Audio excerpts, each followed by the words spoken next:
Okay, so I seem to be doing everything I'm meant to be doing just now. So I like that idea of disagreement with tension. You know, it sounds better than conflict and confrontation. So we're already starting to think about it differently. And in doing that, I just want to remind you that this is not about you. It's about using skills and resources to help in situations where we have a different way of thinking about something, a different way of feeling about something, and a different way of doing or responding to something. It's not about you doing a bad job, it's about learning new skills to help improve the relationships that you have.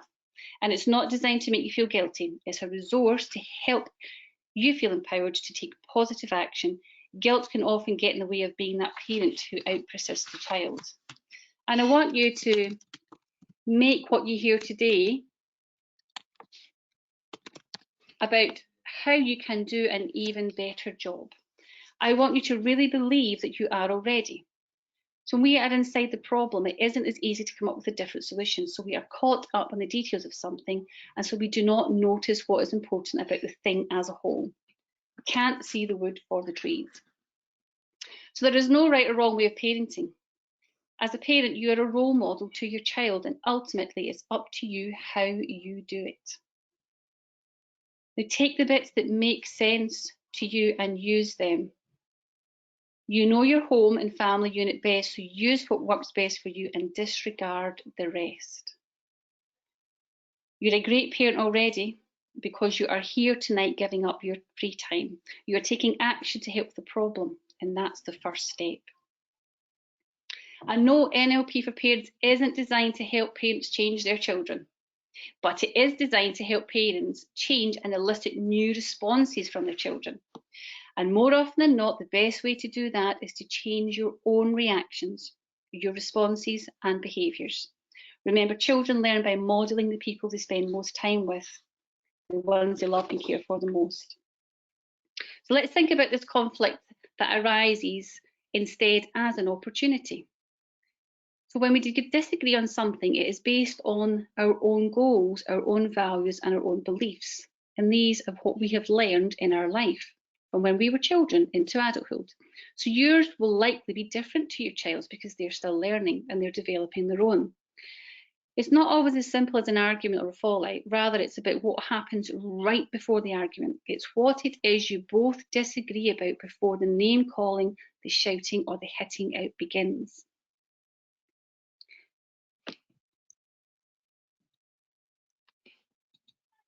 Best technical experience tonight, but we will get there.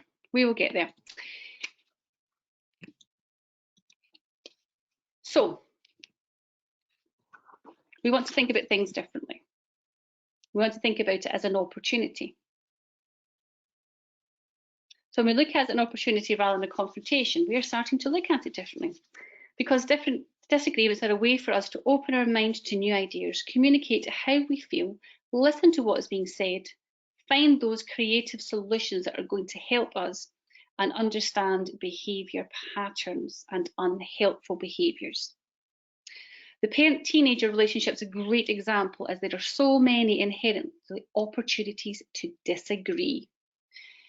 Adolescence is a time when independence and parental influence clash, since teens are able to think on their own, but still live with parents who have rules and expectations for them.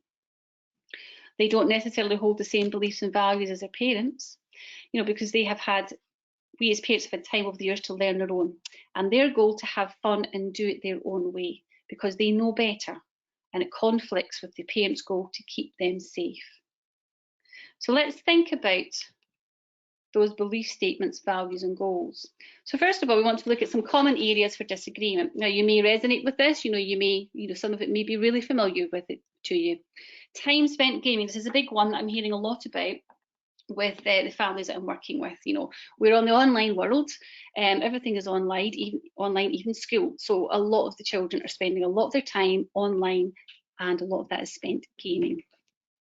Time spent on social media and watching TV, again, we're sort of vegging out on the online world, aren't we? We're putting our focus and attention on to connecting with our friends online because we can't see them face to face. So our world has gone digital. And it's difficult to children to manage that time themselves. curfew, bedtime. So again, you know, routine has changed, everything is different. So we're no longer getting up for school in the morning. So there's a little bit of a bounce back on that to say, well, I don't need to go to my bed just now because I don't have to get up exactly at the same time in the morning. So there's a change to routine, which then has an impact on what we are used to.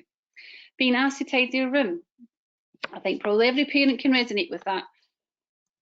Not listening. Again, something else that we believe. They're not listening to us. We're talking to them, we're asking you to do things, you are not listening. I'm asking you to tidy your room, you are not listening. Not caring, having a lack of gratitude. So, you know, shrugging the shoulders, having no appreciation or value of anything that you know is given to them that they have. Being asked to get dressed, get ready. Well, I know in our house sometimes that can be an absolute chore. You know, it feels as if it goes on forever with constant reminders. Can you please go and get ready, as they hang about in their pajamas all day because they've got nowhere else to go. And not doing what they're told. So again, we believe that we're asking you to do something you are not doing as you're told. You are not listening to me. You are not doing what I'm asking you to do, and not getting their own way. So if they disagree with us, we sometimes believe that is them wanting to get their own way. And fighting with siblings. Again, this is another one, especially with younger children. You know, they're in the house all day, they've got no time when they're separate, you know, they don't have that breakaway to go into school or to go to nursery or to go to playgroups, to go to different spaces that they can have their own time, but also share with other people, you know, have their own connections. So we're all sort of stuck together at home. So fighting with siblings is probably a big one at the moment as well. So what are our beliefs about this? You know, are our beliefs aligned with the reality? So let's have a look at it and see what that really is. So our belief, they're choosing not to communicate nicely. So they're maybe being a bit mean, shouting, be a bit nasty or a bit huffy. Or perhaps it's their growing brain is feeling a bit overwhelmed, because when we get overwhelmed, we respond in the only way that we know how. And because our brain is overwhelmed, we get overwhelmed and then we share that overwhelming feeling with everybody else. They're just wanting my attention. Well, perhaps they're feeling unheard and under-supported. You know, perhaps they don't feel as if they've got a voice, and that is them trying to get our attention. There's something wrong with them. They don't know what they're doing or how to express it. Well, you know, they possibly don't. They just possibly don't know what it is expected of them, or what their need is, or how to tell us what that is. They're selfish and rude. Maybe they're just needing some connection, you know, they don't really know how to ask for that connection. So if they are selfish and rude to us and we react and respond in a particular way, then they're getting connection. It's not a positive connection, but they are still getting a form of connection. I am not cracking down hard enough. You know, the belief is I am not cracking down hard enough. Well, perhaps they are unable to manage their impulses and they are turning to us for some guidance on that. But in our belief system, we may have that belief and value that we have to be strict and firm and we have to take a hard line. They don't respect me or their sibling. Well, maybe they're just feeling again a bit overwhelmed, or maybe their body needs some food, they've not had enough sleep, or they're having too much sensory input, because that can be a huge thing for some children. When we get overwhelmed with sensory input, then we will react in a particular way to that. So this helps us to maybe understand. So again, we're starting to see the opportunity rather than the problem when we think about, well, this is our belief of how we see the situation, but perhaps in reality there may be a different way to look at it. So when we see it as a problem, we get stuck in old patterns, and that's when our beliefs come into play, because that's how we respond to the problem. When we see an opportunity, we can start to get a bit more creative about how we can help that. So how do we do that? Well, let's go back to a moment right before an argument or a fallout or a disagreement that you have had, and understand what is actually going on. This is going to help us to understand where our reaction is coming from and what we need to do differently. So what's actually going on for each of us in that moment will be completely different, because we all experience life differently. Now, there's a fantastic book, The Chimp Paradox, that's really good at helping us to relate our ways of thinking. what it does is it takes the information and really puts it into simple terms for us. So in the book, Professor Steve Peters outlines that we have two different ways of thinking. One is the chimp. Now, that's our emotions machine. It works emotionally and it thinks with feelings and impressions. So everything is about emotions. It kind of guesses what's going to happen and it responds to threats. So when we think about a chimpanzee in the jungle, it's constantly on alert for danger. Well, your chimp, your emotional machine is the same. It still thinks it's in the jungle or back in the days of the cavemen, when it was really helpful in keeping us safe from real life danger, because, let's face it, it would have been real life danger, but not in daily life for us as it is now. It's still useful to help us if there is ever a real life danger, but we don't have that same threat that we would have had all those years ago or if we lived in the jungle. But it's still there. Our other side is our human brain. Now, this is the logical side, the thinking side, and it works with facts and truth. But the thing is, they don't always see, they always don't see and agree or speak to each other. So what we're going to do is I would like you to think about a time when you had a disagreement with your child. Now, if it can be a recent one, great, but if not, just take one that has a particular memory for you, one that you can relate to. I want you to go back to that moment and notice how you were feeling just before it got heated and out of control. So not in the actual fallout itself or the disagreement, but just before it got heated and out of control. Go back to that moment.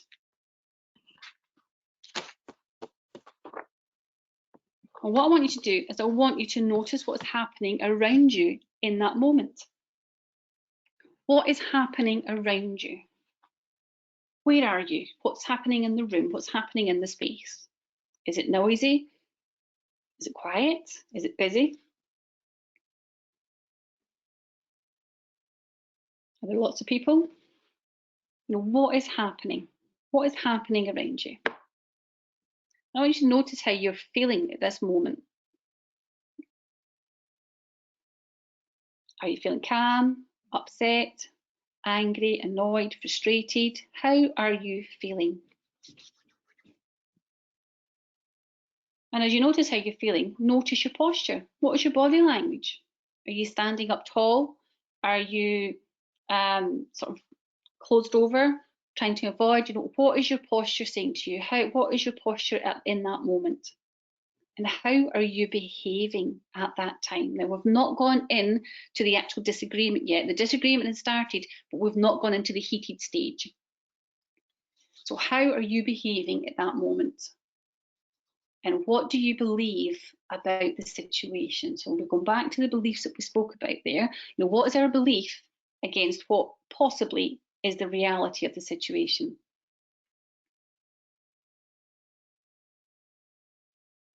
Being back in that moment, how are you feeling in that situation then? Are your emotions running high? Chances are that they are. So what we want to say to yourself is that the best time to be talking to the person about it? You disagree, emotions are running high. Is that the best time to be talking to the person about it? Are we going to be logical and practical and thinking about it? Or are we going to be using our emotional response, our emotional machine? What I want you to also to do is to notice what was happening for your son or daughter in that moment. Notice what they were doing, how they were behaving, and what possibly they could be feeling. And what you think they believe about the situation, because remember, their belief is very likely different to yours. And the chances are they are also in a highly emotional state. So what's the best thing to do in that situation? Is it to challenge them? Or is it to walk away and come back to it later? So when we have two people who disagree, who have different beliefs about the situation, different outcomes in mind, and who are both emotionally charged, it's going to get explosive. And as we go through this, because obviously you've not got a chance, to talk to me and to share with it, but if there's anything that you want to share, pop a comment down, put it into the messages box, because I'm seeing as they're coming in, and then I can add them in. So anything that you want to tell us or share, or, as I'm asking questions, you want to answer, please put it into the message box. So we know it's going to get explosive because we have two different beliefs coming together, different outcomes in mind, and we're both emotionally charged. So in this instance, the chimp brain, the emotional machine, has taken control, and all logic and reason has gone out the window. Chimps get worried quickly and get angry easily. They jump to a conclusion and they react too quickly. And that's where confrontation comes in, because we respond to the emotion, not to the logic, but to the emotion. So what you're both focusing on is completely different. You both have a different expectation. You both have a different goal, and you both believe differently about the situation. And what happens is our natural instinct, that built-in response to ensure that we survive, that unconscious reaction, it kicks in. And it does it in three ways. It's known as fight, flight, or freeze. Now, some of you may already be aware of this. We share it with the entire animal kingdom, and it's where our chimp brains tend to hang out, the jungle. It's nature's automatic response to danger or perceived danger, just like the jungle, but we don't live in the jungle. Problem is, your chimp still reacts as if it does, and so the stresses of daily life appear as a danger, and the danger warning, the adrenaline that courses through us, gets sent and the chimp reacts. Someone says something that upsets you, or they criticise you, or ask what you have done something, like the dishes, tidy your room, or your schoolwork. And so the chimp, your brain, takes action. So first of all, we take on the threat. This is a threat. We take it on. We get angry, annoyed, we shout, we flip out, we fight back. Because remember, the chimp is there to protect us. He's emotional. He wants to protect us. Or we might run away from the threat. We might avoid the threat altogether. We storm out the house, we avoid the confrontation, we run off to the bedroom, we slam a few doors on the way. So we are moving away from the threat. Okay, to protect ourselves, we are moving away from the threat. But remember, we've still got these big high emotions with us. So although we're moving away from the threat, the emotions are still with us and we're going to respond with them. Or we might hide or simply just go quiet, try and become unnoticed until the threat goes away. So we freeze. We freeze in that moment and we just think, okay, if I don't do anything, nobody will see me, and that's it. So this is exactly the same for your son or daughter. So we experience this, and so do your children. Whatever you're feeling, experiencing, they are as well, just in their own unique way. And this cycle of behaviour goes round in a loop because the chimp is in control.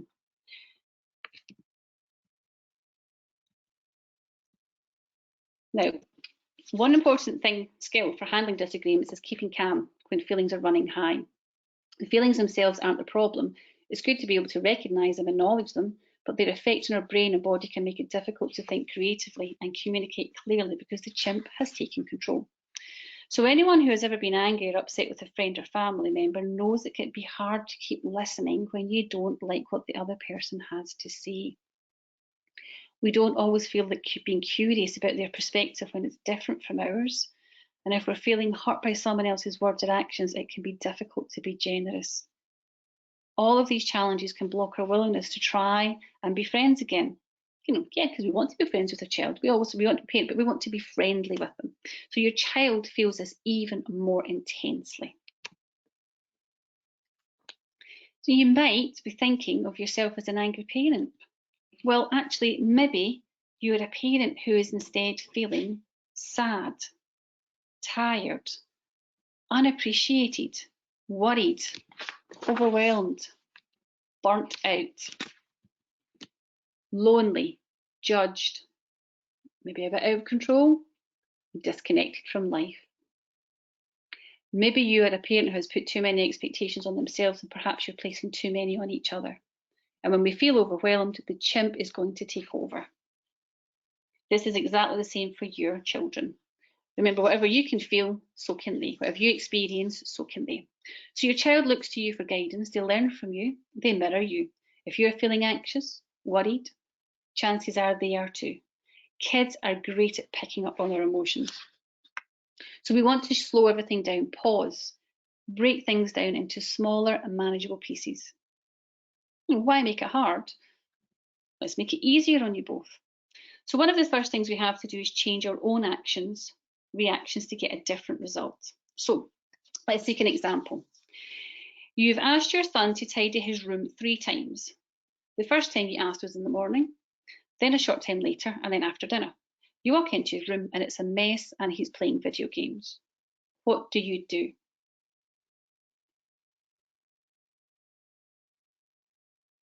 Okay, so let's take an example of mum or dad.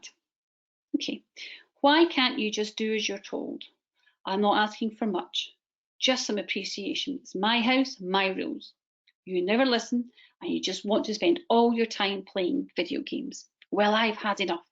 There will be no more computer time. So we have a belief there that they're not listening, yeah, and then we've taken an action. But what we've done is we've activated a chimp because we are emotional in this moment, okay? We've taken the fight, we're taking it on. We've gone into fight mode and we're taking it on. So let's think about it from maybe the child's perspective. It's my room. Why can't Dad just leave me alone? I don't tell him what to do. He is always getting on at me and shouting at me. I can't do anything right. It's not worth bothering anymore. I'm always getting punished. He doesn't listen and doesn't care what I think. So you see, there's another belief system. There's another belief system in place there from the child's perspective to say, it's all on me. It's not my fault. Dad's been hard on me. So you're both angry, you're both frustrated. The chimp has control in both situations. So you start shouting and the situation escalates and your son starts shouting back. Then an argument follows and you eventually storm out. Maybe a few stores are slammed and the next thing you know, you're both upset and you avoid each other for the rest of the night. So how could we think about the situation from a different point of view? We can ask ourselves, what does my son maybe feel and believe about the situation? Is he feeling overwhelmed, angry, frustrated? I wonder how he feels right now. Remember, it will be different to how you are thinking, feeling, and what you believe. So what we want to ask ourselves is what really important right now? Is it to fall out with my son or to get him to clean his room? Will the fallout get the room cleaned? Well, no, it probably won't. So what could you do differently in that situation? Oh, thanks, Isabella. Yeah, your card system works. It sounds really good.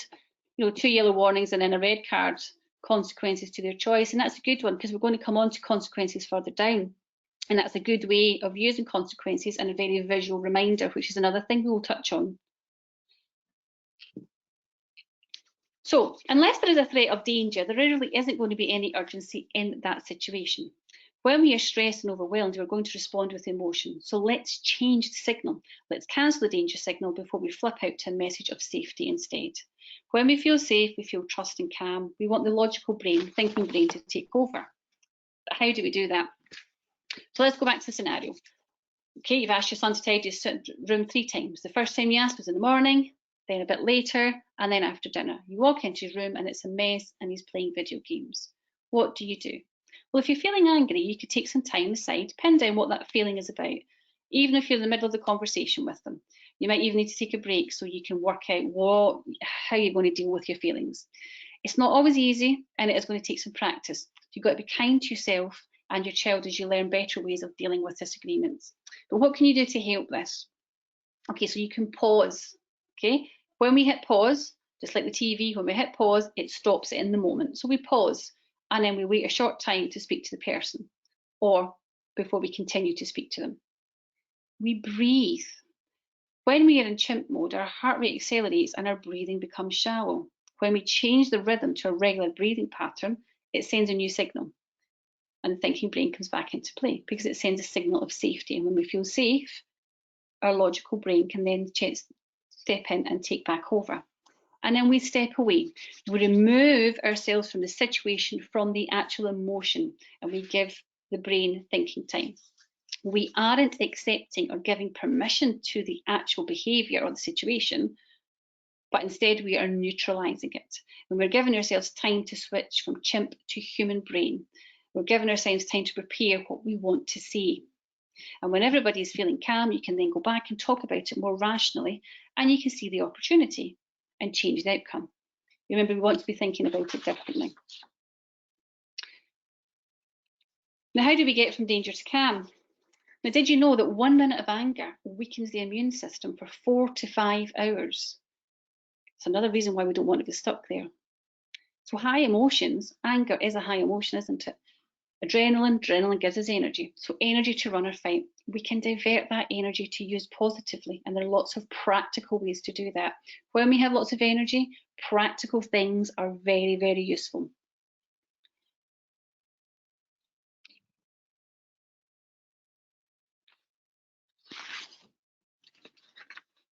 There's some here when it says here when you feel stressed out. Now these are things that I've taken from, you see them all, all over the place on social media. They're shared on Instagram, on Facebook, and in different places. They're really good visual reminders for us, and I've put some in here to act as anchors, and we'll talk about anchors a little bit later on, so that when you see them or you come across something similar, it'll be a little kind of an anchor for you to remember some of the things that you've heard tonight, and to get you thinking again about what you can do differently.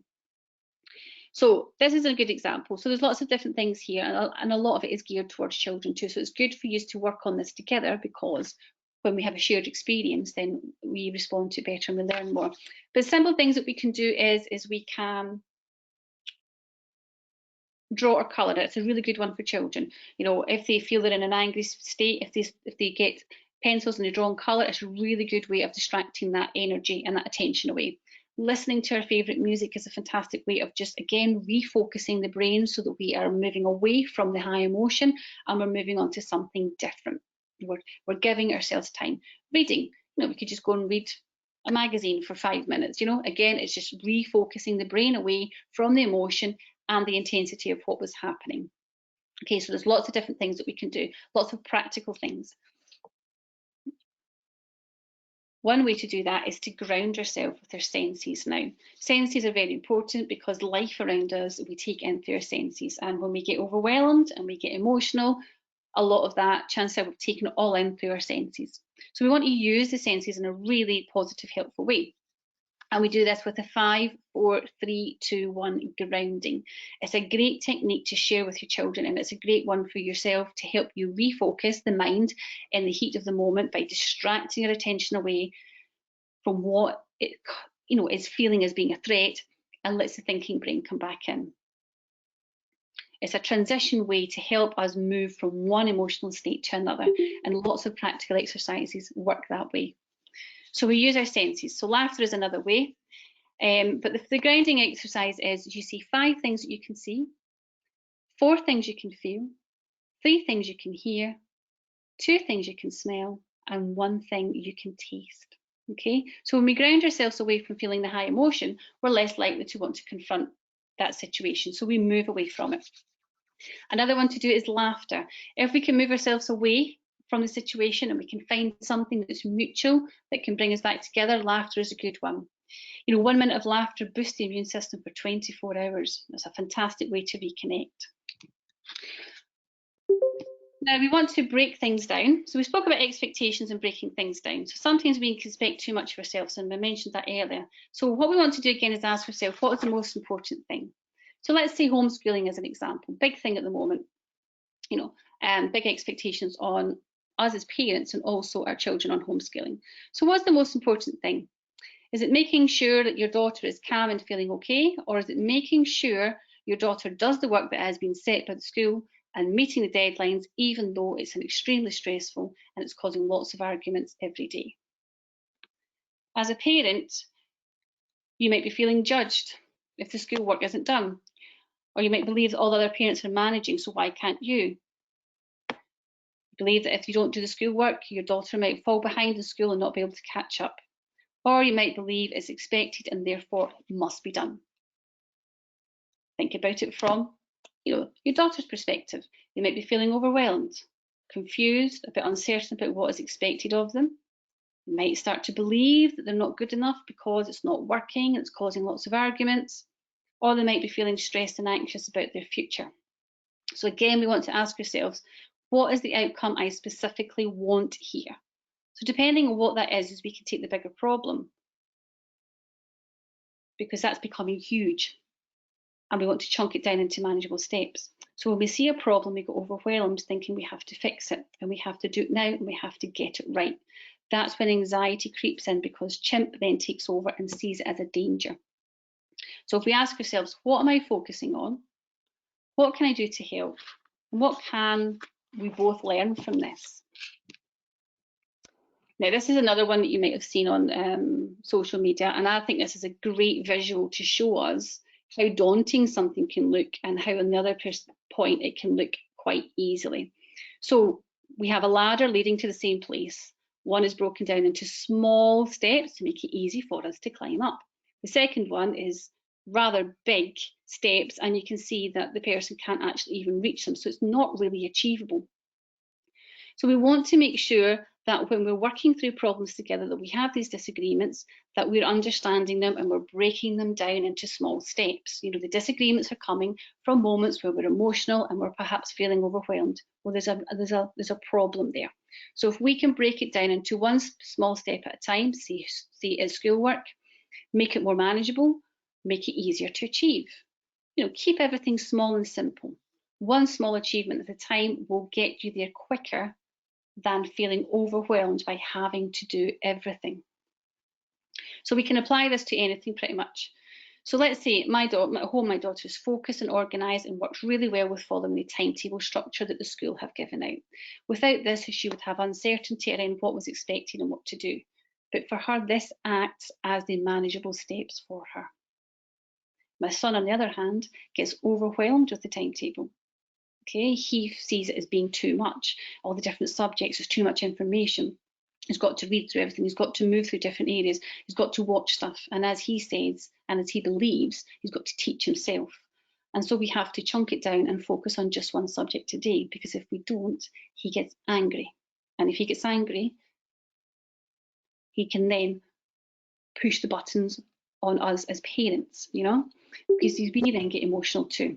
So it removes the high emotions on both sides. So we've got to adapt, and as parents we have to be flexible, as one size definitely doesn't fit all. It's also worth remembering, pick your battles, because conflict can often be about small things. So even if you dislike your child's lack of interest in keeping their room clean and tidy, think about whether it's really worth arguing about. You might want to save your energy for the bigger stuff. So we've looked at how our emotional responses impact on our behaviours. So let's now look at how we're actually communicating and what impact this has. So let's go back to that moment where there's an argument over something. Notice what you're doing and how you're behaving. Okay, so we've done that. You might find it interesting to know that 55% of what you're communicating is actually through body language.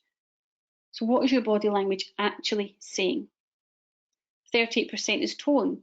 So that's shouting versus whispering versus a neutral tone. Are you being assertive and calm, or angry and shouting? 7% is the actual words. What words are you using? Are they positive and assertive, encouraging, or negative and nasty?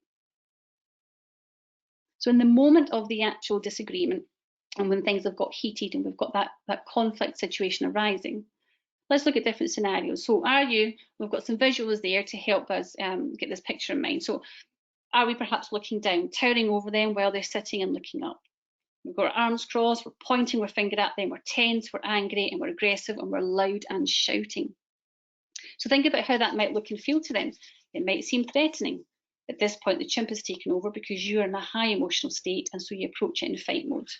The danger signal is also activated in your daughter, and their chimp takes over because it wants to protect itself, because it feels threatened. So their chimp's either going to fight back, and that's when things get really heated, and we take each other on, or they're going to want to get away, so they maybe leave the room, slam a few doors, run away and hide, or they might just go quiet, withdraw into themselves, not say anything, in the hope that you stop and go away and just stop talking to us and just switch off from us, disconnect.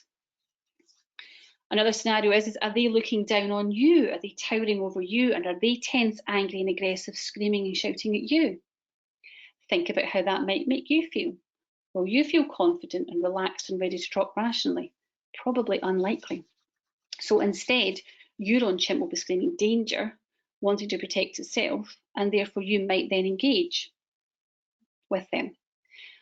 Or you might feel threatened and intimidated and just want to hide away, completely avoid the confrontation and hope it goes away. Do anything for some peace and quiet. Avoid anything that might trigger the angry behaviour, and so you might just give into things because that seems easier. But is it? Another scenario to think about is your body language calm? Is it confident, open, approachable? Are you facing them on an even level? Have you gone down to their level? Or are you sitting opposite a table? We're all different heights. My son towers above me. I'm the tiny one of the family. So for me to be on an equal level with everyone, I sit at a table with them so that we have that contact across the table and we're at the same level. So are you on an even level? Are you sitting across from them? Friendly and encouraging open conversation. Or are you on the floor beside them through still small? Is your body language reassuring? Is it sending a safe signal to the thinking brain to be logical and calm and to think creatively? So if we approach that situation differently and we have that change in our body language and we have that calm, neutral approach, how do you think your daughter might feel in that situation instead? Perhaps safe and relaxed and open to talk because the thinking brain is activated instead of the chimp brain. But you might want to still give them a few moments, especially if they have been in a highly emotional state. And you can do that. You can stay with them. So you can sit in the room with them while they regulate. If safe to do so, you might prefer to walk away for a few minutes and come back in so that they have space to self-regulate themselves and they have the privacy to do that. If they need help to self-regulate, do something together that they find calming and distracts them away from that overwhelming emotion. If it's drawing, then you could start drawing by yourself until they are ready to join you. Same with breathing and the strategies that you create yourself that work best for you. Again, if they're not ready to start it, if you do it and they notice you doing it, then they'll soon start to join you, and that will help them to sort of self-regulate and calm down. If you keep practicing these strategies yourself and they see you doing this and they see how helpful they are, then it's more likely that they're going to feel trusting doing them too. And you can offer you reassuring words like, it's okay. I can see you have some big emotions to deal with right now. I'm here when you're ready and feeling calm. Remember, it's about what's important in that moment. Is it challenging the situation, or is it getting to a neutral, calm place so you can talk about the issue and be more open to new ideas? Another way to think about it is when we have an interaction with everybody, we've always got, there's like 3 different characters, 3 different roles that we can be. Someone is either the parent, the adult, or the child. Now let me explain that. So, psychologist Eric Berne, based on observations, developed the idea that we can switch between different states of mind. Sometimes in the same conversation that we're having, but certainly different parts of our life. So, for example, we're different people at home than we are at work. And at the moment, that's a bit tricky because we're crossing over, isn't it? Work and home, for all of us who are home working, there's a crossover, so we don't have that separation.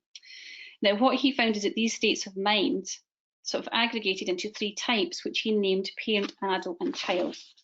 So I'll just explain what he meant by them. So the child state, so this is a state that we may get into, consists of part of ourselves which go back to our childhood. It might be childlike, but it's not childish. In this state, it's about enjoyment. It's about what I want in that moment.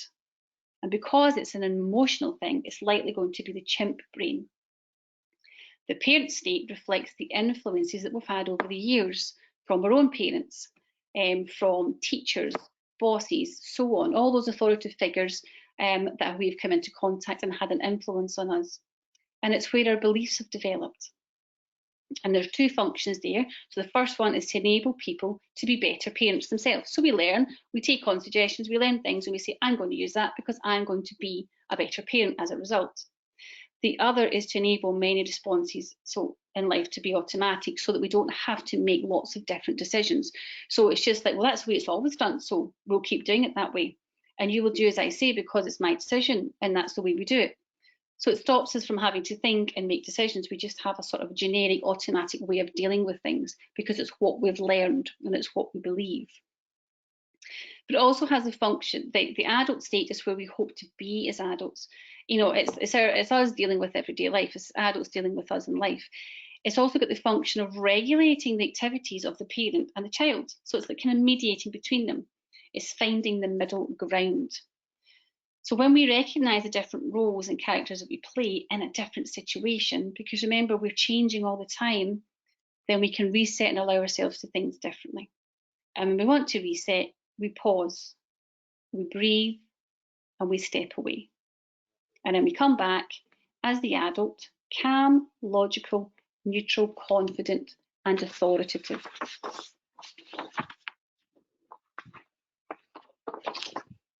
So in any exchange between parent and child, someone needs to be the adult in order for resolution and stability to occur. Someone needs to be the middle ground, responsible and neutral.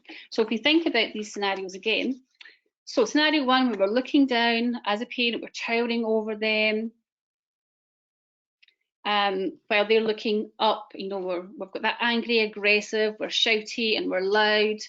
You know, we are emotional and we're using these responses. So we are being the parent in this situation. We're taking all of our beliefs that we've learned. This is how it's always done. This is what I expected, and you will do as I say. Okay, so we are being the parent in that situation.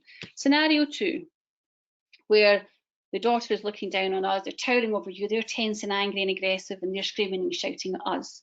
So the child is in child mode. You know, this is all about what I want. This is how I want to do it. You don't tell me what to do. It's my life. Or scenario three was nice, calm body language. We're feeling confident, open, and approachable. We're facing them. We're at an even level. We feel equal. And we're sitting opposite them, and we're approachable. Okay, this is the thinking brain. It's finding middle ground. It's mediating between the parent and the child. And this is the adult role. This is when we take on the adult role.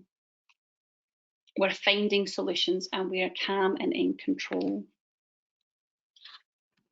Now, some of you may know, since I've popped that picture up there for you, certainly a family full of different characters. So we're going to explore that a little bit more. But in the world of NLP, we often talk about behaviour characters. Now, it was a family therapist, Virginia Satir, identified that 4 characters within families are responsible for conflict and why people might not get along with each other.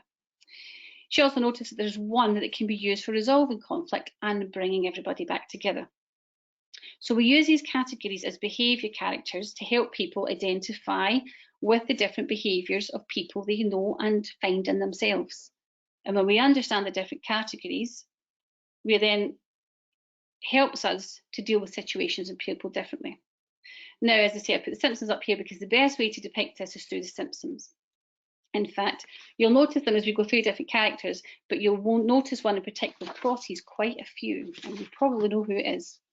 The first one we've got is a placator. Now, this is a person who is automatic response is to believe that everything is his or her fault. The placator is always trying to please others and always apologising. They have a tendency to feel sorry for themselves and particularly hard done by. They avoid conflict and try to keep the peace. Then we have the blamer. Now, this is the person who finds fault and never accepts responsibility for themselves. They blame other people for their behaviour. They often hide a feeling of loneliness and of alienation behind a tough mask.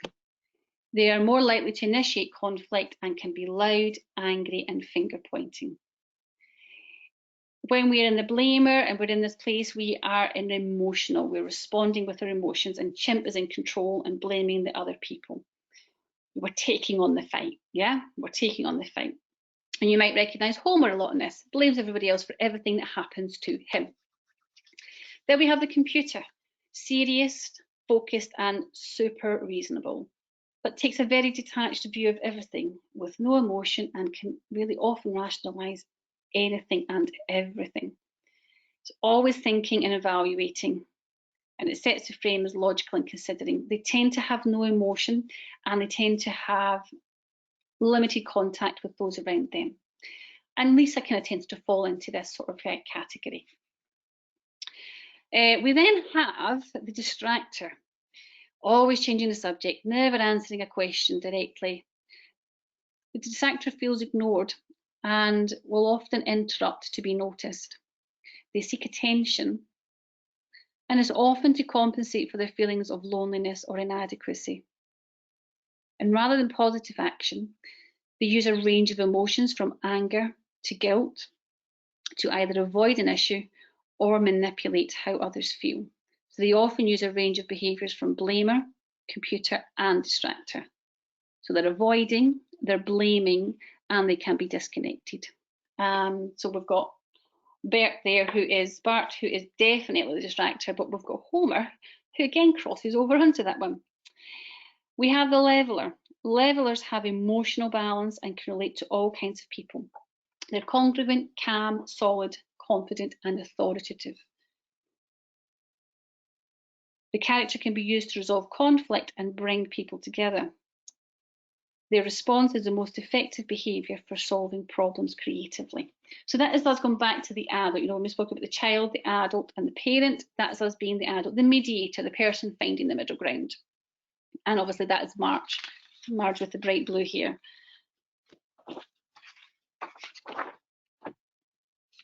Ideally, we want to be able to move flexibly between all of them because they have their positive purposes in different situations. But what happens is that we often get stuck in one character and our behaviour and responses are aligned with this character. So the same is said for us and the same is said for our children. And our children are more inclined to get stuck there more easily. So if we find ourselves blaming others, you make me shout because you don't listen. It's your fault we're late. You make me so angry. Well, it's most likely we're stuck in blamer or distractor and we're not taking responsibility for our own actions, but Chimp is. Remember, we want to change our responses and think differently. If we hear ourselves saying, I'm sorry, I keep making you angry, I know it's always my fault, I know I annoy you, then, we're being the replicator, the one that feels sorry for ourselves, avoiding dealing with the situation. We want to avoid conflict. So we're just going to go along with stuff. We're just going to let things go. Again, remember, we want to change our responses and think differently. This is how we're going to get this opportunity rather than the confrontation. So what character do we want to be in situations of disagreement?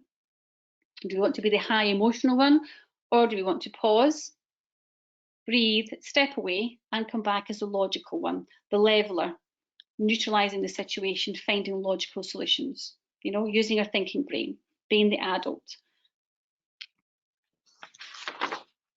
So we all have different roles in life, and as I mentioned, we're different at home and at work. We're different when we're out with friends than we are doing something with the family, and we are different as a parent than we are as a friend. And that's how it should be. So we take on different character behaviours depending on what we are doing. It's like an anchor, like a ship's anchor. We have an emotional response to a situation and we anchor it to that. So say, for instance, I'm going for a drink with my friends, then I will be fun, Katrina. I can engage my child role. I can probably be a bit distracted for the day. Don't have to be the leveler, the person there who's having to get middle ground and mediating all the disagreements at home. I can go out and I can be fun. I can engage my child role. It's all about me for a change. If I'm out walking the dog beside a busy road, then I'll be sensible, Katrina. I'll be focused. I'll be the computer or the adult in this instance because it's important to be safe. But that doesn't mean I'm always this way in these situations. If I'm walking the dog and we're out in an open field somewhere, then I can be distracted. I can have fun with the dog. We can run around. We can be kids together. But I can also be focused just to make sure that everything else around me is okay and that we're safe. And I can be calm and in control in case something goes wrong.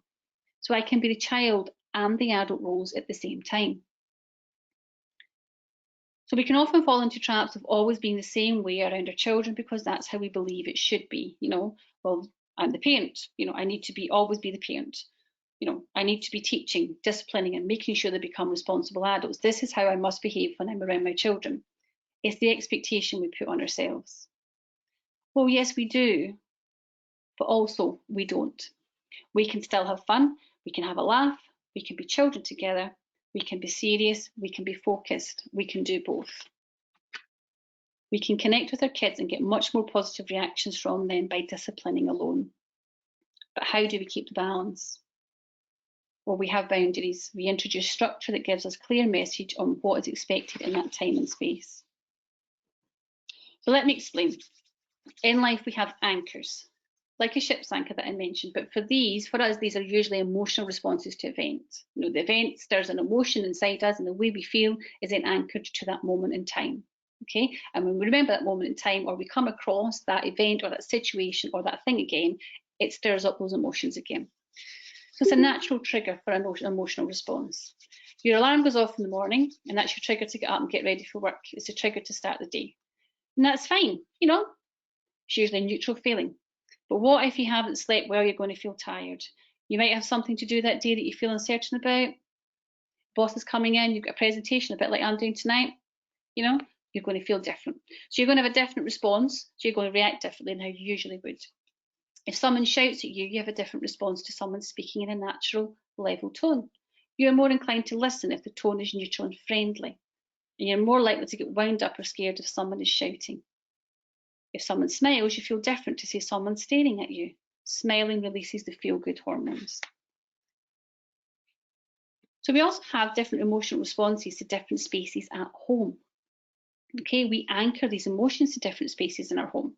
So say, for instance, the kid's bedroom, it's their safe space, a place to relax, chill out, connect with friends, recharge. It's a place where they feel open and creative. Okay, so what if we use this space as a punishment? Go to your room.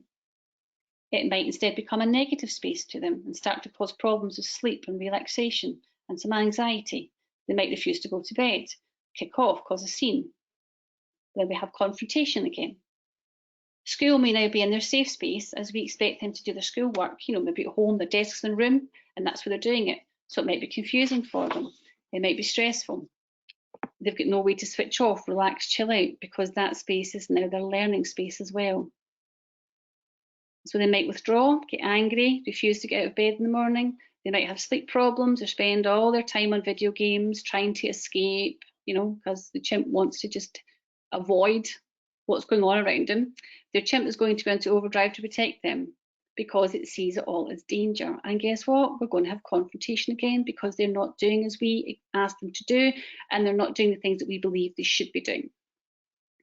Then we've got the kitchen or the dining table. You know, it's where we have our family meals, we talk, we chill out, we spend time together as a family. Okay, so it might now be a space to do schoolwork. It might have become a place to have a moan and a rant about the problems that we're having over dinner. It might have become a space where punishment is given out. Or it might be a space they don't feel comfortable and relaxed, open to talk and share anymore. If you are doing schoolwork at the table, you know, because there's nowhere else to do it, then you know you could consider having a table cover for schoolwork and one for family time over meals. What that does is then it acts as an anchor, you know, so the anchor for the schoolwork, the anchor for family time. It keeps it separate.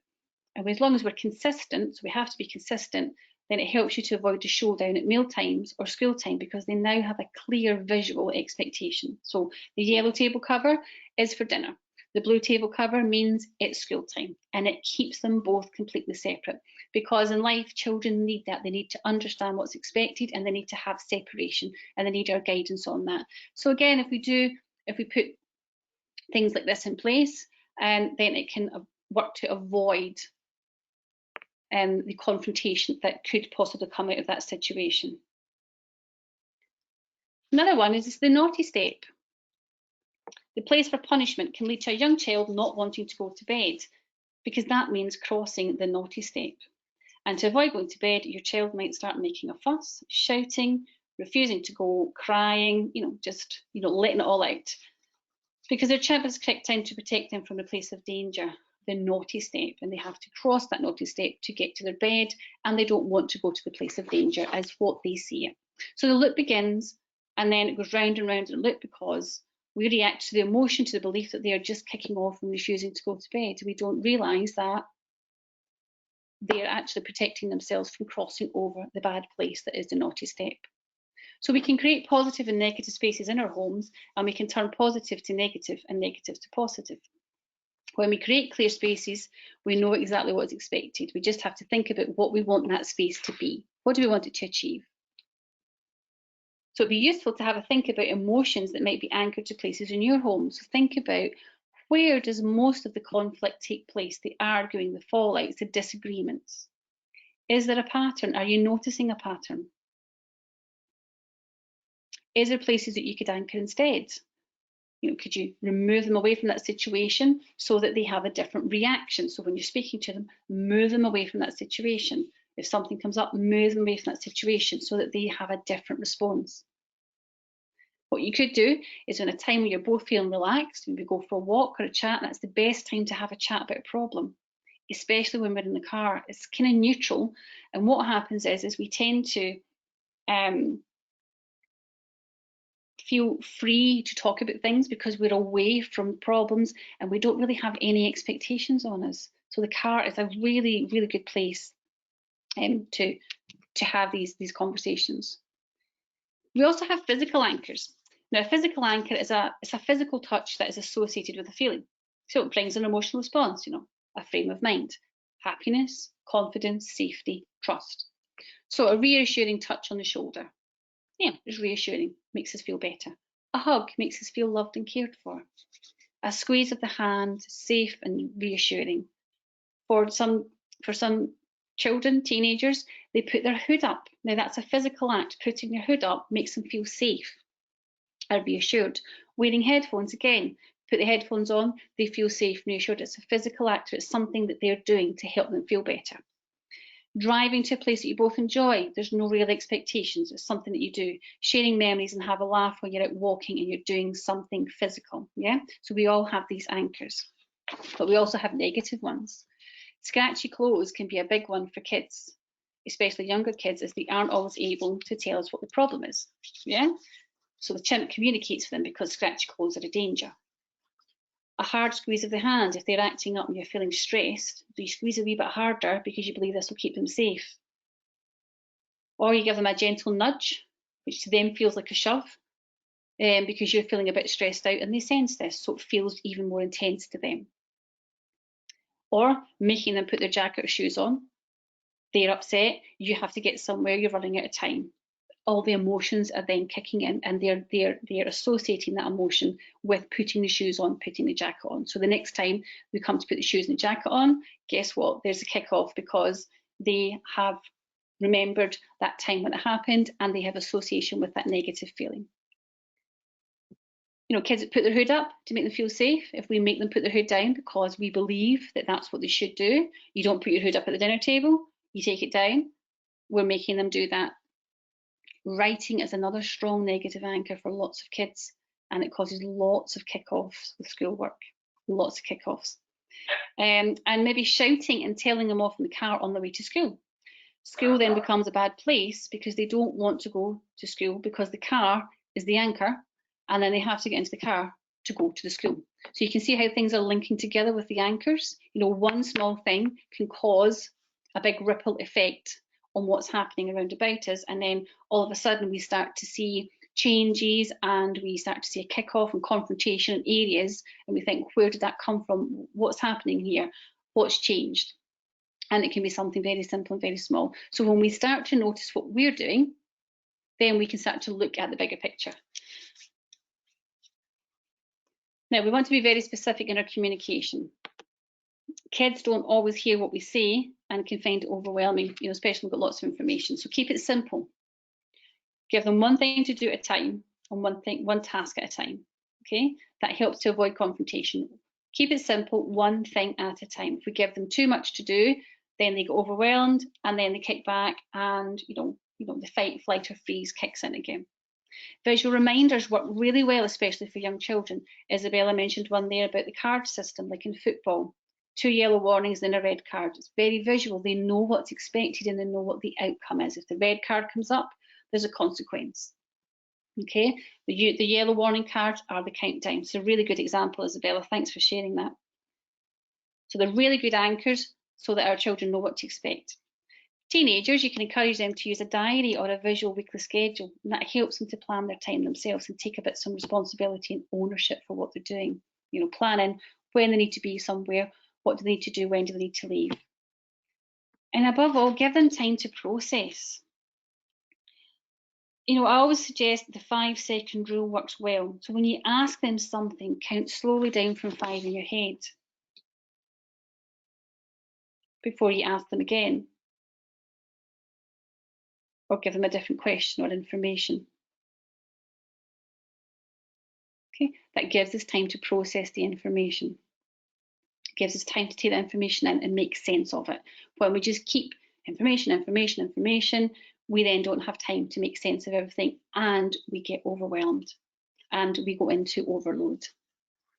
Think about your tone. This is a really strong anchor and involves this really strong emotional response. Is it reassuring? Is it friendly? Is it firm? Is it encouraging? Is it authoritative?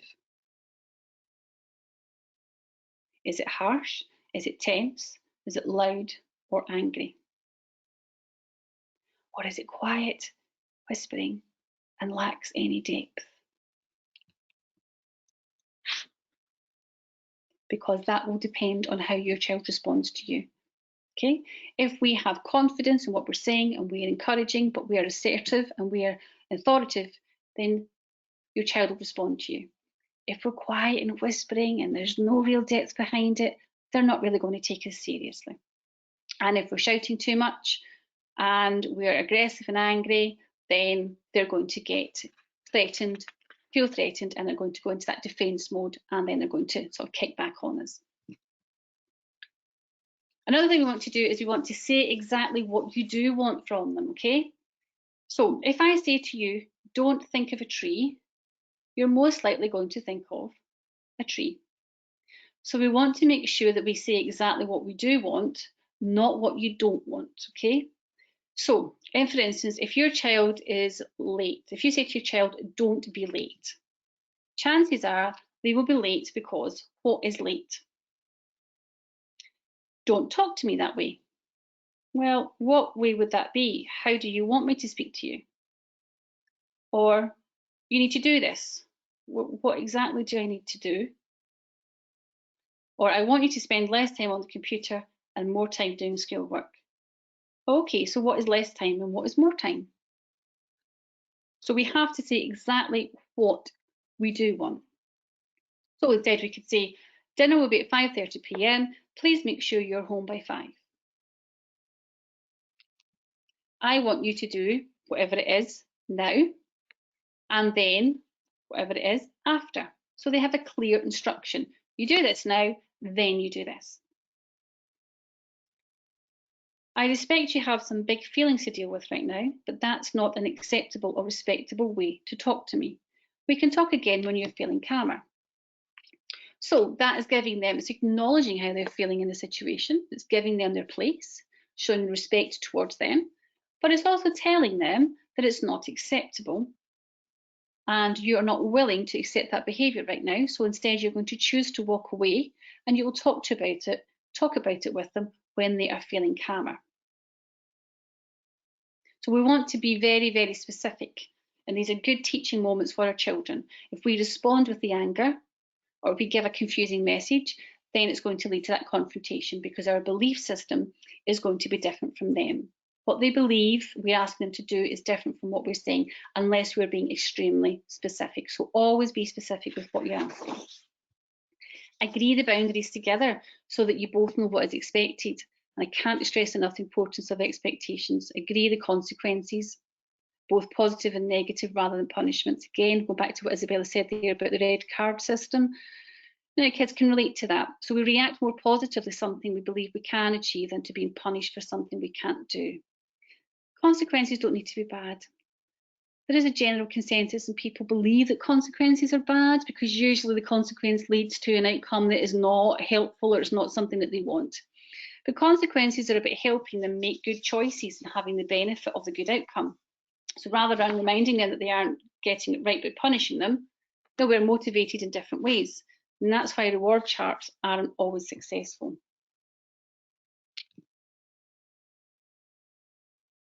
So we're either motivated towards something or motivated away from something. So let's say, for instance, we had agreed that you would do the dishes and get to play on the computer afterwards, but you've chosen not to do the dishes, so you do not get the computer time until the dishes are washed. Well, the consequence is if you don't do this, then you don't get to do this. Okay, so we're motivated away from something. So if we work towards getting something, we are motivated by the reward. So if you do the dishes, you then get to play the game. So we will do the action before the outcome, because we know if I do this, then I get that. But if we're motivated away from something, then we are taking action after the event to get the result. That's why for some children, they are motivated to do household tasks for pocket money or to study to get good results, while others seem lazy and uninterested. Again, we've got another confrontation situation. If they're not seen, we believe that they're not showing an interest, or they don't care, or they're not bothering, we're going to have confrontation again. But if we understand, well, maybe they're motivated in a different way. Maybe they take action differently. Maybe they don't do something to get the result. Maybe they do it to avoid something happening.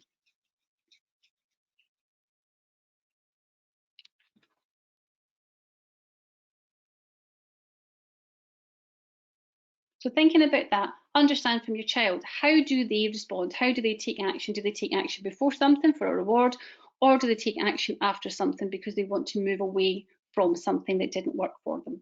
And when we understand that, then we can start to change how we want to encourage them to do things, yeah? How we can get them on board and do things. Because it's not that they're lazy, it's not that they're not interested, it's just that they don't react and respond in the way that we expect them to, or that we believe that they should. So in both cases, there's a consequence, but not a punishment. But we have to be persistent and consistent in order for them to work. And to do that, we bring structure and routine in. Structure gives us certainty because we know what is expected. Routine helps us to put the structure in place, set and anchor the expectations, set and anchor those spaces, those positive emotions. Because when we know what's expected, what's going to happen, then we know it's going to take that away, that feeling of being out of control. And when we feel out of control, we know what happens. The emotional chip is in control.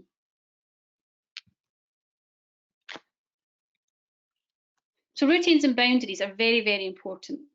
They're important to your family, and they can bring in things called rituals. So they set out, families organise themselves to get things done. Okay, they can help strengthen your shared beliefs and values, and they're really important for children. So it brings about a feeling of safety, belonging, and relationships. So they're part of an organised and predictable home environment. So that helps your teenagers, your children feel safe and secure. It can also, the predictable side of it can help children cope during development changes because they know what to expect. Those big life-changing things like puberty, or an illness, a house move, or even divorce. When we have routine, we have certainty and we know what to expect. It also builds in fun and spending time together, so we get that sense of belonging that can strengthen our relationship. Things like going to bed, reading a story together at bedtime, you've got that shared connection. At the end of the day, no matter what's happened, you've still got that shared, calm time together. Chores are a great way to teach responsibility, and also independence. And they're great life skills for children in life. It teaches healthy habits, so about brushing teeth, about taking, exercising, washing our hands. So we put in all of these daily routines, and we put a routine in and we structure. It helps them to develop healthy habits around wake up time, going to bed, doing the things that we want them to do, getting ready for school, getting ready for bed, doing their homework. If we have a routine in place and we have persistent with it and we're consistent, then we're going to see a nice healthy habit forming with them because they'll start to do it automatically. The more routine we have, the more things become automatic for us. But why are they good for us too? Well, when life is busy, they help us to feel more organised and in control, so it lowers our stress. Brilliant. It helps you to feel like you're doing a good job as a parent, so it gives us confidence in what we're doing, because we've got regular, consistent routines, children know what's expected of them, we're hopefully going to have less confrontation. They help you all get through the daily tasks so you can free up more time to spend together, and it is going to reduce the amount of disputes and decisions that you have to make. So, if Sunday night is pizza night, no one needs to argue about it because they know what's for dinner. You've set the expectation, and you can do that with lots of things. You set the expectation in the routine and it becomes part of the normal thing for them to do. So a good routine is well planned and it has to be regular. So it's well planned, everybody needs to know their own roles and expectations, and they need to understand that it's reasonable and fair. Okay, and we have to take turns and we have to rotate it around so that they all take a fair share of doing things. It has to be regular, so it has to be part of everyday family life, and it has to be predictable. So things have to happen in the same order each time. So everyone knows what to expect for the day. For example, you always wash school uniforms on the weekend, so you know they'll be ready for Monday. Or we iron the uniform on Sunday night so that we're ready for Monday. Everybody knows that's the routine, okay? And it can be even more important for children who find it hard to understand or cope with change. If we have routine, it sets the expectation. We know exactly what's going to happen and when. And it prevents that disagreement, that confrontation about wanting to change things because we want what we want. We have the routine set. Everybody has agreed to it. We know what we're doing.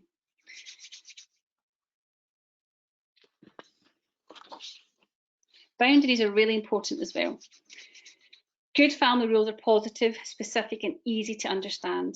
They make rules about things like physical behaviour, safety, manners, routines, and respect. We set the boundaries on what is acceptable, what is not acceptable.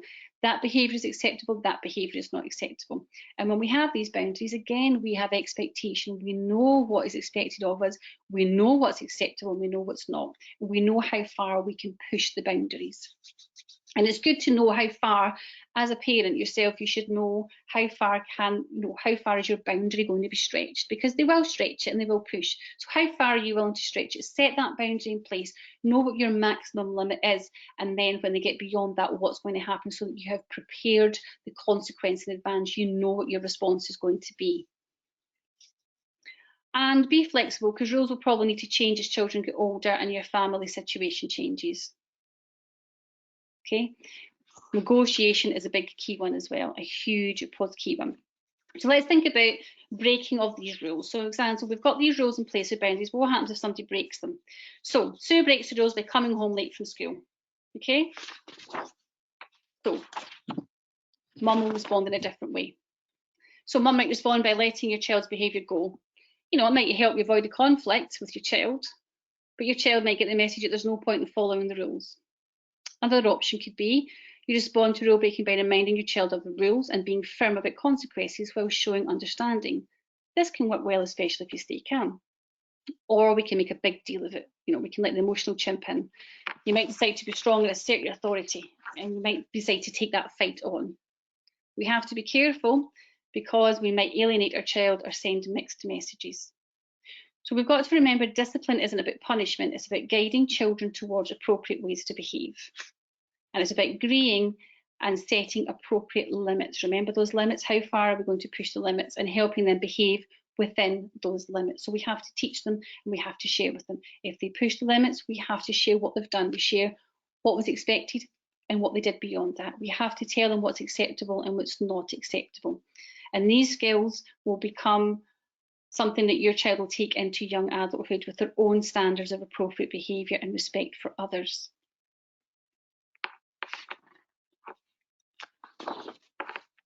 We want to agree on clear limits, so involve your child in working out the limits and rules. Yeah. So when they feel involved and we're listening to them and they feel as if they're being heard and contributing, then they'll feel connected and they'll feel valued, and they're more likely to stick to the rules. Be clear about the behaviour you expect, and ask them, what do they expect from you? Have that shared respect, build that shared respect. Discuss responsibilities. Like, I'm responsible for providing for you. You have responsibilities too, like tidying your room. Share this with them. Agree in advance with your child what the consequences will be if he doesn't stick to the rules you've agreed on. We have this consequence, a good consequence, a positive consequence, or a negative consequence. But be willing to negotiate and be willing to be flexible and adjust the rules. If we stay too hard and fast with it, then we will get a lot of kickback. So we have to remain flexible. Make sure that what you're doing is realistic and reasonable. You could talk with parents and friends who have children of the same age just to check if that's, if it's aligned with what they're doing. And, schools can also help with guidance in that part. But we want to make sure we're reinforcing the consequences. And these strategies might help to reinforce it. Communication, it's important to explain calmly and clearly what the problem is to your child. Tell him how he hasn't stuck to the rules you agreed on, and let him know that you'll be applying that consequence, that agreed consequence. The idea is to encourage your child to think about their behaviour and how it can be different in the future.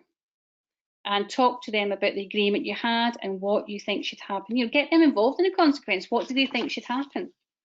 Okay? Get them involved because they're more inclined to avoid doing it in the future. And it's best to balance rules and consequences with warmth and positivity. Trying to aim for a balance of positive comments for any negative comment that you give them. 6 positive comments for every negative comment, so that they're feeling that reassurance and encouragement. But teenagers they're going to test our limits. They've got the job of developing into adults, and they're going to do that by testing boundaries and see how other people react to their behaviour. So they are testing the water. This lets them know what social expectations are, and as they get feedback, that is how they're going to learn. So make sure that feedback is positive and it's in a calm way, because they are going to keep pushing your buttons. They're going to keep testing you. So it's up to you to teach what they're looking for, because that's what they're doing. They are checking, they're going through a learning experience. They're also going through massive growth, and during adolescence, so the result is they're going to try new things, and they're not always going to make good decisions. Okay, and they're going to be very highly influenced by their peers, and they do feel things more intensely than you. They're also starting to see the big picture in life and questioning life and wanting to understand how they can solve problems themselves, which is why we have the attitude of I know best, you don't, because that's what they're going through just now. They're trying to set themselves up in life. So communication is a huge part of everything we spoke about. Body language, the disagreements, the tone, the routines, the boundaries, the expectations. It's all communication. We have to be clear in our communication. So conflict itself is communication. It's a way of expressing how we feel, but it's with the emotions in control and not the thinking brain. Once we know what it is it's telling us, we can then work out what we need to do and get the thinking brain and the chimp brain working together, so that we can understand what we can do to help, but we have to be consistent in how we do that. And anything that we've spoke about here, and then these routines and the boundaries, it's useful to know that it takes around 21 days for any change in how we do something to become a new automatic way of doing it. So we really have to be persistent, and we have to be consistent to make sure that it is successful. So any new change that we do, but also, I'm not going to lie, it's not going to be easy, and it most probably won't be, but if you can stick with it, it will make all the difference in the long term. But remember that not one size fits all, so use what you believe will work best for your family. And if you notice with persistence it isn't changing, well then change your approach. Get the thinking brain active and do something different. Don't just go with it. If it's not working after 2 weeks, then you think, oh, that's it, I've tried, then try something different. Be flexible, because change will happen. Teach your children about being flexible. It's a great skill. Talk through what isn't working, get them involved, put your ideas together. It's going to help them to feel valued and connected, and to build trust, in their own decisions, because that's ultimately what we want them to do. We want them to trust in themselves and their own decision making. So what can we do? And we're just coming to the end now, to really, get us ready to deal positively with the disagreement. Well, we've got the emotional cup, so we want to feed the emotional cup, yeah? So we want to make sure that we're feeding that in with all the positive stuff, all the things that our children need, and we need ultimately as well, to make sure that we are working positively together. Well, we were all young ones, so it's good to go back to your own feelings and experiences as a young person. It really helps us to relate to our children. Remember that teenage brain means your child may not be able to see the risks and consequences of a situation, so we might have to remind them. Your child may not be able to see things from your perspective either. So try to see it from theirs instead. Remember, they're learning from you. And don't sweat the small stuff. Keep flexible about little issues. This might mean that your child is more willing to listen and discuss the bigger issues. So don't, choose your battles. Don't sweat the small stuff and have the confrontation over the little stuff. Build up that trust and respect with each other, so that they come and talk to you about the bigger issues. But go easy on yourself. Don't expect to be perfect. You're human too. If you overact and you lose your control bit, that's fine. Just say sorry and start all over again. And avoid dealing with conflict when you or your child are feeling upset or angry. Remember, pause, breathe, and step away. Go back to it when you're feeling calm. And that helps you, because it's always good to prepare what you're going to say and think about the words you want to use. Remember that tone and the words that we're using. Are they negative words or are they positive words? Are they encouraging? Are they helpful? So this gives us time to prepare so that we're not responding in the heat of the moment, and therefore the confrontation is going to get worse. Because remember, your child's going to confront you. It's a learning experience for them, so we have to be the teacher in this. We have to step away, and we have to be able to step away. But make sure you spend time enjoying each other's companies and try not to focus too much on the difficult stuff, because the more you reconnect, the less difficult stuff there's going to be. When we're talking it through, make sure to give them your full attention, make eye contact, listen, and treat your child with respect. Best way to do that is to acknowledge their feelings and their beliefs and offer reassurance. This builds the trust and mutual respect that you need, and they'll be more inclined to listen and respond to you. Let your child have their say and be open to hearing their point of view. When they've finished, you can talk and you can share your point of view, because it's important that you both share and you both learn to be flexible and adapt to each other's point of view. But also be open about your feelings, and this helps your child to understand what it is you want them to do or why you don't want them to do something. So I feel, for example, I feel worried about your safety when I don't know where you are, or I feel that it's important for you to respect your space and belongings. So we're explaining to them what it is we want from them, what it is we expect from them, and the reason behind that, not just keep your room tidy because it's a rule of the house. Explain your view simply and briefly, making it clear that your main concern is for your child's well-being now and in the future. For example, I need to make sure you're safe if you're out at night. It helps if you tell me where you're going and who you're with. So instead of them saying, you don't need to know, I'm a big person, I can look after myself, well, we're explaining to them, well, I just need to make sure you're safe. I won't want to be nosy, I'm not checking up on you, I just want to make sure you're safe, and if anything, I can get in touch with you. Be prepared to negotiate with your child and compromise. So when you compromise, although it might be a belief that you go against, it's my way, I'm not compromising, that's giving in to them. Actually, think about it this way. You're demonstrating problem-solving skills.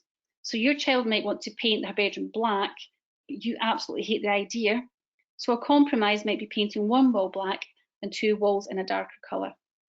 That way you're compromising, and they're seeing that you're compromising in your problem solving. You're disagreeing, but you're coming together with a solution. And sometimes we do just have to simply say no. So do it calm, but understanding and respectful. So I understand you wanted to too, but you're 13 and you've got a lot of time to think about it. So right now the answer is no. But things might still escalate, and there might still times be an argument, a disagreement, and that's okay. These things happen. It might take a while for you and your child to calm down afterwards, and your child might feel really disappointed if you've said no to something. So help them to calm down by showing your understanding and letting them express their disappointment, or giving them the space that they need to do it, and you step away. You might also notice that sometimes your child might avoid conflict by doing things behind your back or lying to you. It may be a behaviour they've picked up on. So if you want an open and honest relationship where you and your child can talk about these tough topics, you need to be ready to manage your own feelings and reactions when you hear something you don't like. It can help to plan, as I said before, it really can help to plan ahead for these difficult conversations. If you think your child is doing something behind your back, then we have to be prepared to how do we approach that? How do we speak to them about it? We don't want to go in and confront it. That's just going to escalate the situation. But we may not like what we hear either, but we have to be able to accept that and process that and rationalise it. And make sure to use attention to encourage positive behaviour. When we give attention for good behaviour, it shows your child that your child behaving in a way that you'll get positive interest. Because a lot of the times children will confront us, they will do a kick-off, they'll make a fuss because they want our attention. And it's a way to get our attention. They know the response they're going to get from us, so they will keep doing it because they know that's a response. And even though it's negative towards them, they will keep doing it. So switch that to good attention. It could be ignore the bad, ignore the negative stuff and respond more positively to the positive things that they're doing. So show your child. This means that you're going to use your attention to encourage the behaviour you want and not pay attention to the behaviour you don't want. And you actually might find you start to feel more positive yourself because you're more focused on your child's good behaviour rather than on the difficult behaviour. And as your child responds more and more to your positive attention, then there's going to be less difficult behaviour for you to manage. So you can see how that loop is changing. Okay, so you have to look for the stuff that they're doing that's good. It means tuning into what they are doing and letting them know that you've noticed what they're doing is right and that you're happy with it, that you're pleased. There are lots of ways that you can do that.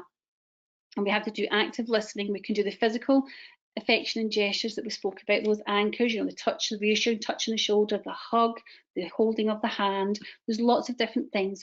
There's having the warm, friendly tone, using the positive words of encouragement, keep trying, good sharing, well done. So all of these positive words and with that positive tone. Now, it's going to work best if you do often rather than occasionally. So again, we have to be consistent and persistent with that, because you get into the habit of looking for the positives instead of the difficult stuff. So the more that you do it, remember that 21 days, so if we keep looking for the positive, the good stuff, then we're going to have less focus on the difficult stuff. And then also your child gets plenty of reminders of what the behaviour you do want. Remember, say what you do want, not what you don't want. So the behaviours that you do want, focus on them.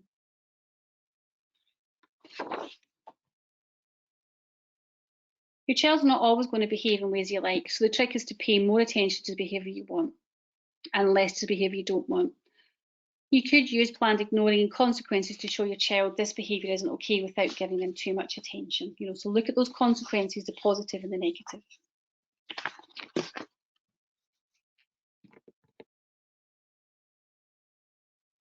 So when you validate your child's experience, their negative emotion decreases and they feel more able and confident to share with you, and it makes it easier to understand how you can help. So remember what's important in that moment. Now, there's certainly been lots to take on board tonight, and my throat is drying up because obviously I've been talking so much.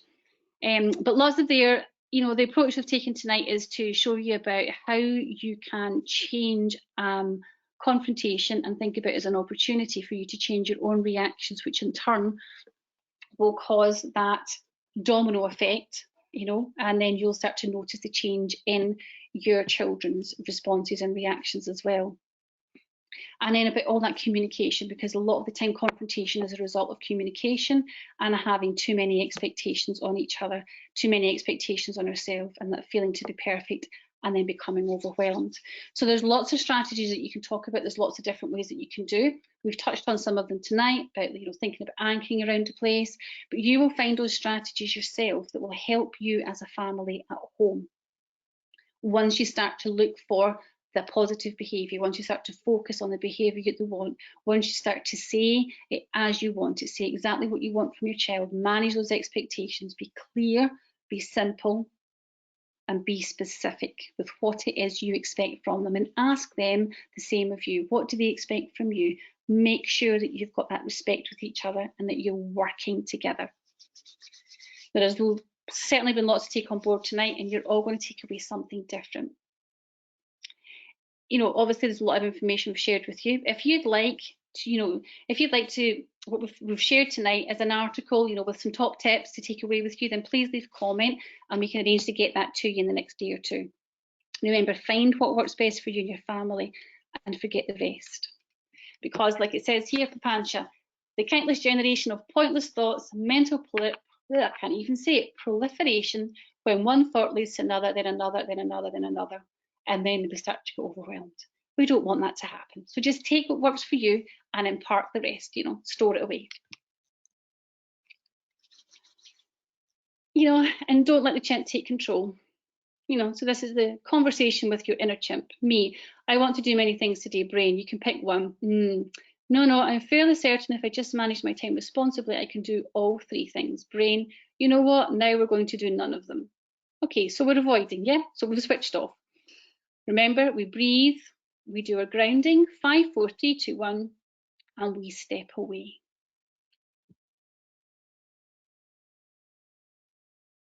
Now we've talked about how we can help all the emotional cup for our children. We can help fill that, give them all the positive stuff that they need. But what about you? What are you doing to fill your emotional cup? Because just like coffee, it needs lots and lots of refills. And remember, don't throw your cup at anyone. You need it for the refills. So, as we finish off, I just wanted to say thank you so much for listening. You are all superheroes. Remember that. You're all doing a great job. Doing a fantastic job. We're in difficult times just now. We're all together in the house. Things have changed. We're working from home. We're doing with school from home. We're around each other all the time. And it's okay to feel not okay about this. It's okay that sometimes emotions get a bit high and that we lose a bit of control. But make sure that we bring ourselves back in, that we use these things that we've learned tonight. Communication, how are we communicating? How can we change it? What is the belief about it? What is happening in the moment? What can we do to change it? What can we do to change that confrontation to an opportunity? And the more we do that, we focus on that behaviour that we do want, the less we'll see the stuff that we don't want. So as I mentioned earlier, we're running a Q&A session tomorrow night, which you may already have signed up for. If not, then you might find that really useful. It'll be myself and a colleague who'll be hosting the Q&A, so you've got the advantage of having two different perspectives, and you might be sick of listening to me after tonight. So you can comment with your question just now for us to answer tomorrow night, or you can take some time to process the information, because there's been a lot. And then join us tomorrow night with any questions that you might have. So unless there are any burning questions, I really just want to say thank you for taking the time out to join me tonight. I'm sorry that you couldn't actually see me in person. I promise I am real.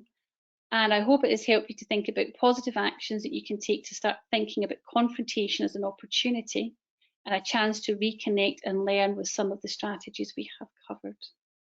So have a great night. Thank you so much again for taking part, for taking your time out. It is late, so I'm going to let you all go and get sorted and enjoy the bit of the rest of your night.